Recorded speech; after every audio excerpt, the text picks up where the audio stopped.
От текстилец ти започна да рисуваш такива смели картини. Текстил си учил? Кой какво е учил е различно. Кой какво желая да прави е друго. И така е. Щом обичаш нещо, ти го правиш любов. Това е работа. Занаят, като всеки занаят. Трябва да се работи и това е. Цветни са ти работите много? С вносни бои работя. Зато и са цветни. Казваш, че другия път ще ги направиш още по-цветни. Още по-то сега. Колкото може човек, толкова. Още по, да е. По-цветни. За тебе е една работа, която се казва петлови опашки. Защо си нарисувал само опашките на петлите? Къде са петлите? Изядени.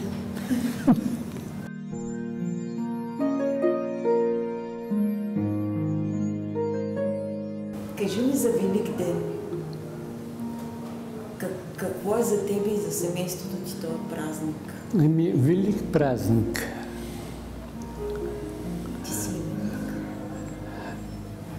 Христос възкреси се, казва това. И воистина възкреси. Наистина възкреси, това е велико нещо. А ти на кой си кръстен? Мой дядо. Той как се казва? Велю. Велю. И ти си Велин и на Великден имаш? Да, имам и сестра близначка и тя се казва Велина. Велина? Да.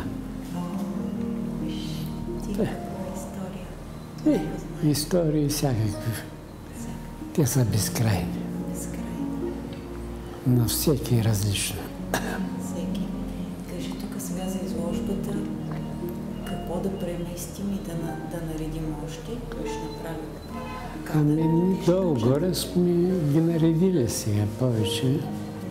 Как ги сметна толкова точно работите за тук? Как ги прецени така? Всичките са си по местата. Сънувах галерията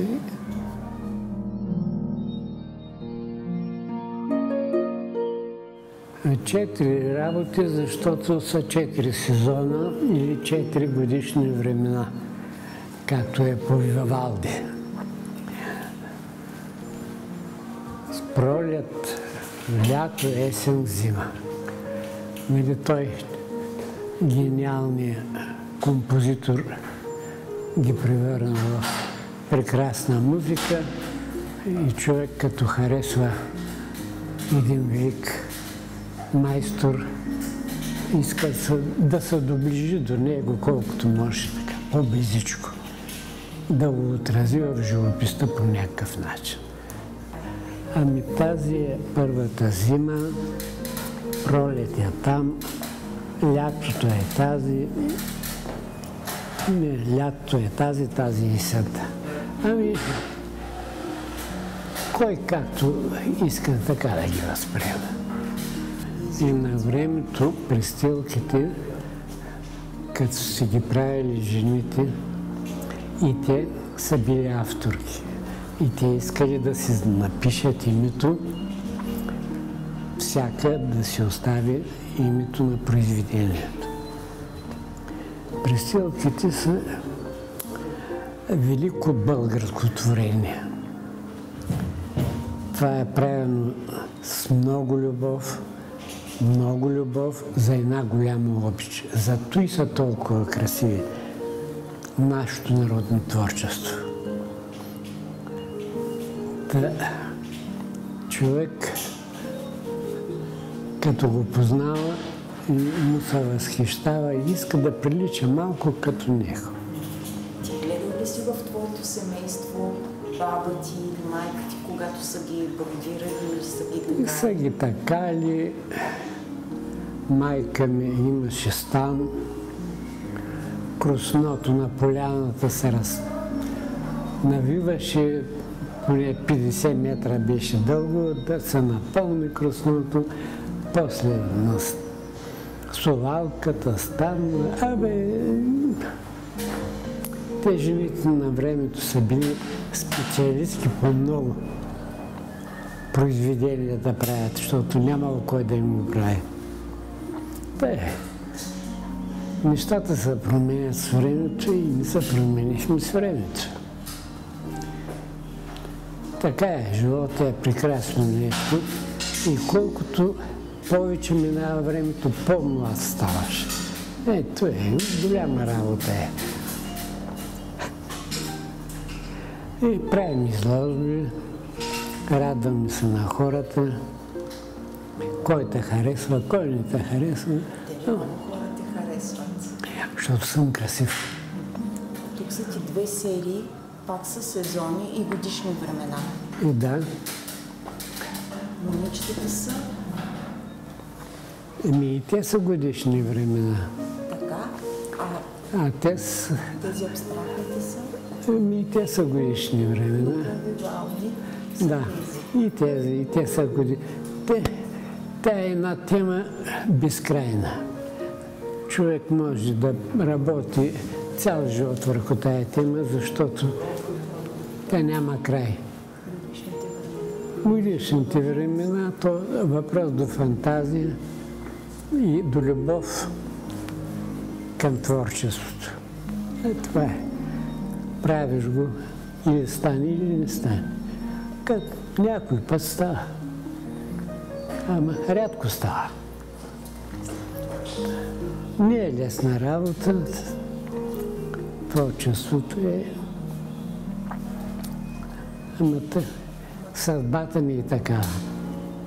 Добавяш, отнемаш, то като мажата, да я докараш да е вкусна. Това е нашата работа.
Първо искам да благодаря на всички, че сте дошли да уважите Велин Динев на откриването на неговата изложба Великден. И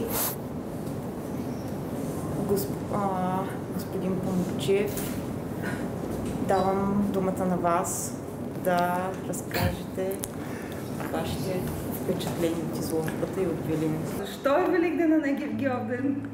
Малко повече да ви ясня. Ами, защото на Великден и на Гергьовден все червемета правим и за това. Здравейте, приятели на Велин! Тук сте му най-близки хора и съм сигурен, че всеки от вас познава и него, и творчеството му много по-добре от мен. Даже по някакъв начин е странно, че Велин пожела да каже няколко думи. Това го приемам като откровенно сближаване по някакъв белег, допускане, интимно допускане, близост между хора. Ние с него не сме си пили заедно ракията, нито съм му ял щуките. Обаче сме си гледали картините. И там някъде, може би, съм допуснат и там някъде, може би, съм спечелил доверие. За българското изкуство какво представлява народното творчество и нашата шевица, нашите такани, черги, нашите изобщо всичко, което е останало от нашите майки, баби, то е едно велико творчество. Неповторимо творчество, защото е правено с много любов, невероятна любов за една голяма обич. То е такова творчество, което е правено наистина с голямо чувство и зато е толкова прекрасно за мен. Истинската радост и истинското допускане е този необятен, енигматично затворен, абсолютно закрит, отворен само за посветени, за чувствителни, открити души, да влизат, да четат, да чуят цвета. Това, което виждате, е феномена на цвета.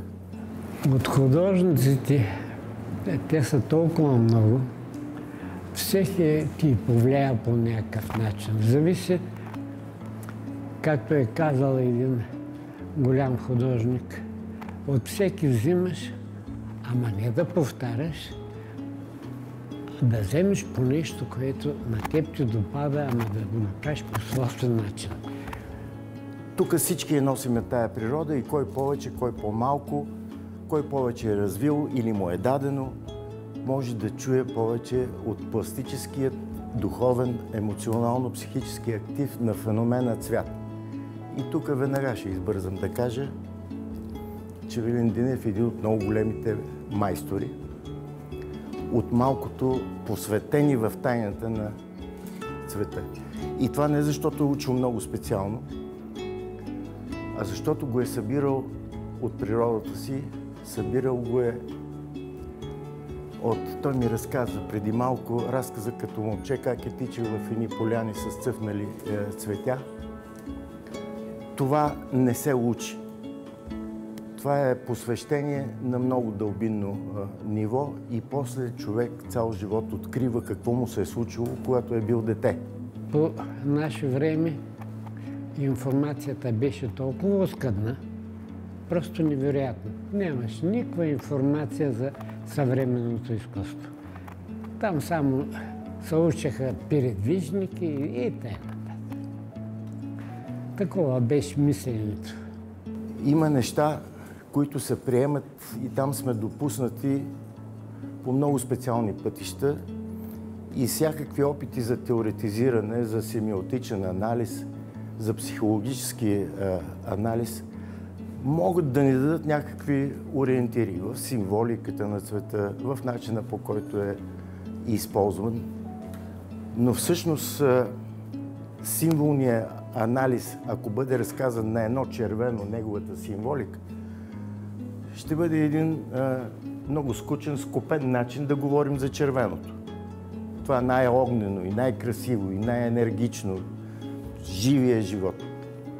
Другото, което е, че цвета никога не е сам в себе си, а в живописта е винаги в координация с всичко останало и винаги прозвучава по особения начин на съпоставимост, на тонална и на колоритна съпоставимост придобива нови интонации. Чистият цвят от тубата в координация и в съотношение с един пречупен цвят може да роди интонация, която никъде в символознанието и в психологията на света не може да бъде разбрана.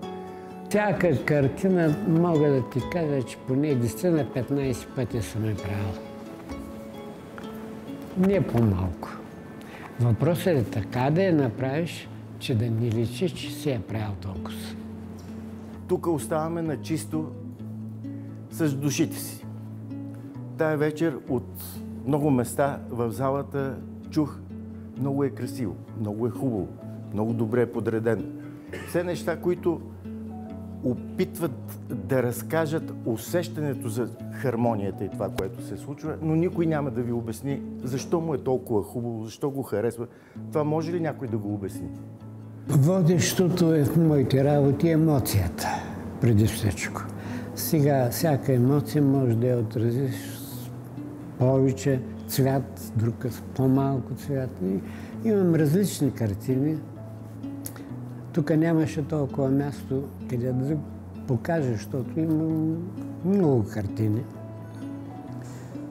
Ама подбрах тия за точно тази галерия. Тук сме в безнадежност да се гмурнем до край в цялата тая работа.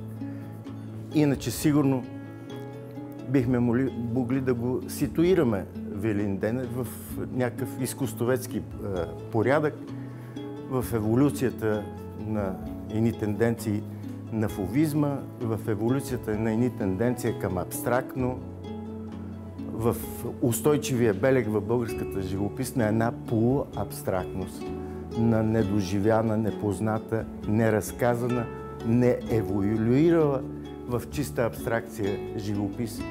Живопис, която се задържа в природното по един много красив начин. Един творец трябва вечно да търси новото. Не може. То като при жените.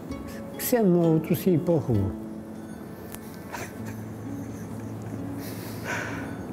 Тази живопис тръгва да абстрахира от мотива, отива много далеч, но не прекъсва връзката и постоянно се връща към онея поляни със светята. И постоянно се връща в престилката на баба и на мама. Тоест, мотива никога не къса окончателно с своята дълбока природа и по някакъв начин захранва. Тоест, това абстрахиране е повече не процес от мотива на навънка към непонятното, а по-скоро път превеждане на непонятното, на неразбираемото, на енигматичното към мотива. Сближаване с живота, а не абстрахиране от него. Процеса на работа се променят много неща. Едно слагаш, друго отнемаш. Така е. Ами, процес на труд и на много работа. Това е типичен български феномен на нашата степен и възможност да абстрахираме. Просто сме по-топли, просто сме по-гъсти сме, повече кръв има в нас. По-ни е трудно да скъсаме с живия живот и да отидем в чист абсолют. Велин е една крачка от това, но не го прави, защото е дълбоко, интуитивно, любовно свързан с живота. Музата на един художник е разнообразна. Един път едно, друг път друго. В тази изложба? В тази изложба и петли има, и кокошки има, и муми има, и музика има. Ако съм успял да се докосна за което говоря, защото то е трудна работа. Човек си въобразява едно, ма излиза друго. Като влязах тук и го питах: Велин, как стават тези неща, бе? И той ми каза: защото съм младо момче.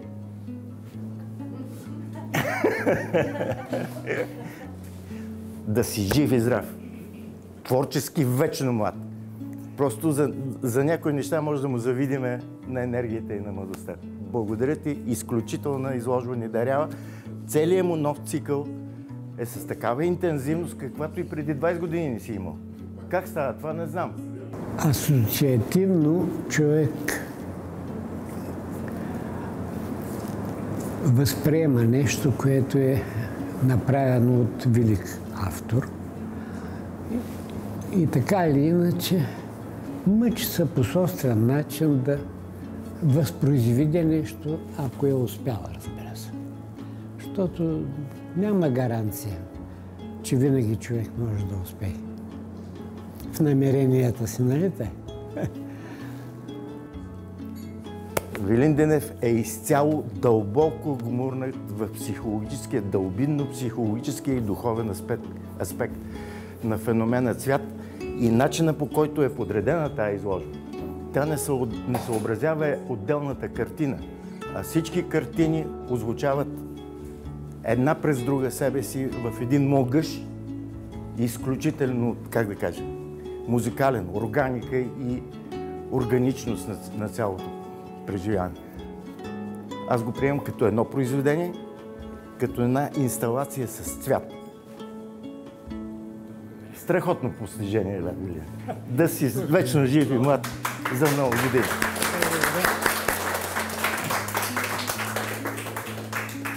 Аз искам да благодаря Велин за това, че той ни допусна до неговия наистина много личен, енергиен свят, който ние наистина се гмурнахме. Всички хубави думи, които съм казала, съм ги написала. Мисля, че не мога да ги повторя. За мен също е много емоционално. Благодаря ти, Велина. Благодаря на всички.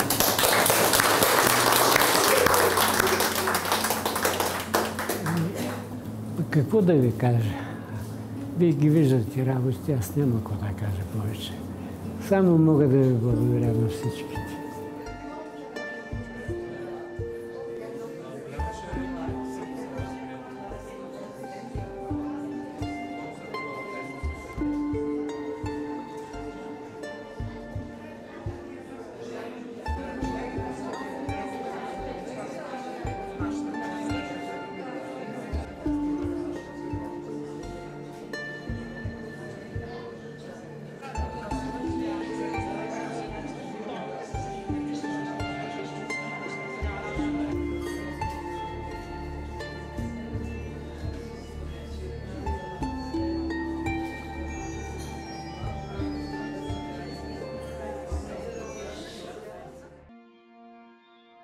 Благодаря на галерията, на галеристката, че ме покани да си представя работите. Благодарността от наша страна, че ти пое този риск, аз и утре ще го кажа. И какъв риск? Ами как? Толкова картини да ги опаковаш, да работиш с човек, който не познаваш. Нали? Той ми занаята. Трябва да се покажеш. Такъв хубав подбор от работите, които си правил последната година. Ами, докато е млад човек, трябва да работи. После като остаря и да му мисли. Ти си от младежите. Ами, тъй, станах на... карам 86-та. И какво човек е, значи е млад. Щом продължаваш да рисуваш, значи си млад. Всичко продължавам да правя. Така.